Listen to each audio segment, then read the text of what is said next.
ନମସ୍କାର, ଜୟ ଜଗନ୍ନାଥ। ଆଜି ହେଉଛି ଜୁନ୍ 7 ତାରିଖ ଶନିବାର। ଆଜି ଦିନର ଅନେକ ଗୁଡ଼ିଏ ଗୁରୁତ୍ୱପୂର୍ଣ୍ଣ ଖବର ଆସିଛି, ତେଣୁ ଭିଡ଼ିଓକୁ ଶେଷ ପର୍ଯ୍ୟନ୍ତ ଦେଖିବାକୁ ମୋର ଆପଣଙ୍କୁ ଅନୁରୋଧ। ଆସନ୍ତୁ ଦିନର 5ଟି ବଡ଼ ଖବର ଉପରେ ନଜର ପକାଇବା। ଭିଡ଼ିଓ ଭଲ ଲାଗିଲେ ଆପଣଙ୍କ ଭଲ ପାଇବା ସ୍ୱରୂପ ଗୋଟେ ଲାଇକ୍ ନିଶ୍ଚିତ କରିଦେବେ।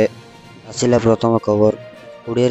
ଓଡ଼ିଶାରେ ଆସିବେ ମୋଦି। ମୁଖ୍ୟମନ୍ତ୍ରୀ ନରେନ୍ଦ୍ର ମୋଦି ଜୁନ୍ 12ରେ ନୁହେଁ ବରଂ 20 ତାରିଖରେ ଓଡ଼ିଶାରେ ଗସ୍ତରେ ଆସିବାର କାର୍ଯ୍ୟକ୍ରମ ରହିଛି।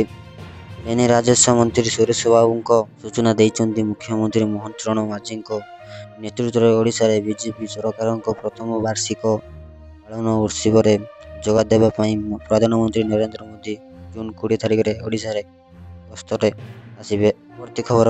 ଚାରି ପ୍ରସ୍ତାବରେ ବାଜିଲା ମୋହର। ଗୁରୁବାର ମୁଖ୍ୟମନ୍ତ୍ରୀ ମୋହନ ଚରଣ ମାଝୀଙ୍କ ଅଧ୍ୟକ୍ଷତାରେ ଆୟୋଜିତ ରାଜ୍ୟ କ୍ୟାବିନେଟ୍ ବୈଠକରେ ବିଭିନ୍ନ ବିଭାଗର 5ଟି ଗୁରୁତ୍ୱପୂର୍ଣ୍ଣ ପ୍ରସ୍ତାବ ଉପସ୍ଥାପିତ ହୋଇଥିବା ବେଳେ ତାରିଖଟି ମଞ୍ଜୁରି ମିଳିଛି। ଏଥିସହ ମୁଖ୍ୟମନ୍ତ୍ରୀ ସହର ବିକାଶ ଯୋଜନା ପାଇଁ 6,100 କୋଟି ଅନୁମୋଦିତ କରାଯାଇଛି। ଏଥିରେ 5 ବର୍ଷ ପାଇଁ 11,113 କୋଟି ଟଙ୍କା ଖର୍ଚ୍ଚ ହେବାକୁ ଆୟବିଧାନ କରାଯାଇଛି। ଏନେଇ 121 କୋଟି ଖର୍ଚ୍ଚ ହେବ। 6,260 ହେକ୍ଟର ଜମିରେ ଜଳସେଚନ କରାଯିବାକୁ କ୍ୟାବିନେଟ୍ ବୈଠକ ନିଷ୍ପତ୍ତି ନେଇଛନ୍ତି। ପରବର୍ତ୍ତୀ ଖବର। ସ୍ୱାମୀକୁ ମାରି ଘରେ ଫୋପାଡ଼ି ଦେଲେ ସ୍ତ୍ରୀ। କୁହାଯାଏ ସ୍ୱାମୀ ଦେବତା, କିନ୍ତୁ ଏହି ଘଟଣାରେ ତାହା ମିଥ୍ୟା ବୋଲି ପୁରା ବାରି ହୋଇ ପଡ଼ୁଛି। ମହିଳା ଜଣକ ଯାହାକୁ ହାତ ଧରି ବାହା ହୋଇଥିଲେ, ସେ ଗାଡ଼ି ବେଳେ ବୋଲି ତାଙ୍କୁ ନିର୍ମମ ଭାବରେ ମାଡ଼ ମାରି କୂଅରେ ଫୋପାଡ଼ି ଦେଲେ। ଏମିତି ଏକ ଘଟଣା ଆନ୍ଧ୍ରପ୍ରଦେଶର ମାସିଲିପଟନରେ ଦେଖିବାକୁ ମିଳିଛି। ପରବର୍ତ୍ତୀ ଖବର। ମାଗଣା ବାଲି ଦେବେ ସରକାର। ପିଏମ୍ ଆବାସ ଯୋଜନାରେ ଘର ପାଇଁ ମାଗଣା ବାଲି ମିଳିବ। ଘର ତିଆରି ପାଇଁ ରାଜ୍ୟ ସରକାର 2 ଟ୍ରାକ୍ଟର ବାଲି ଦେବେ। ବାଲି ନିଷ୍ପତ୍ତି ହୋଇଛି। ଏନେଇ ରାଜସ୍ୱ ମନ୍ତ୍ରୀ ସୁରେଶ ପୂଜାରୀ ସୂଚନା ଦେଇଛନ୍ତି। ଏନେଇ ପରମିଟ୍ ଇସ୍ୟୁ ଦେବ। ଡ୍ରାଫ୍ଟ ପ୍ରସ୍ତୁତ ହୋଇଛି।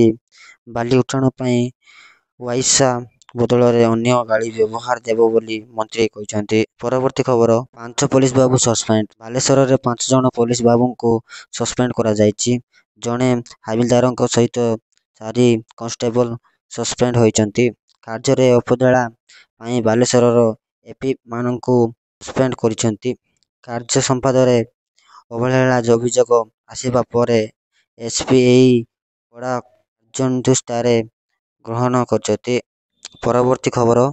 ବେତନଟିରେ ଆଳୁ କିଲୋ 8 ଟଙ୍କା। ଆଳୁ କିଲୋ 8 ଟଙ୍କା। ରାଜ୍ୟରେ ଆଳୁ କିଲୋ 20 ଟଙ୍କା ଉପରେ ରହିଛି, କିନ୍ତୁ ମୟୂରଭଞ୍ଜ ଜିଲ୍ଲା ବେତନଟିରେ ଆଳୁ କିଲୋ 8 ଟଙ୍କା ବିକ୍ରି ହେଉଛି।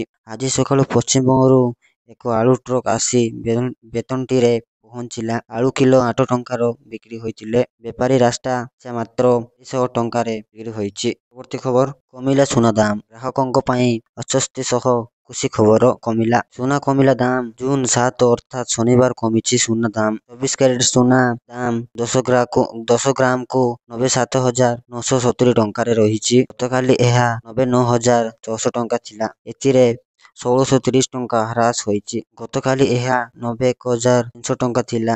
ଏଥିରେ 1,500 ଟଙ୍କା ହ୍ରାସ ହୋଇଛି। ପରବର୍ତ୍ତୀ ଖବର। ମନ୍ଦିର ଭିତରେ ଶବ। ମନ୍ଦିର ଭିତରେ ପଡ଼ିଛି ମଳିତ ମୃତଦେହ।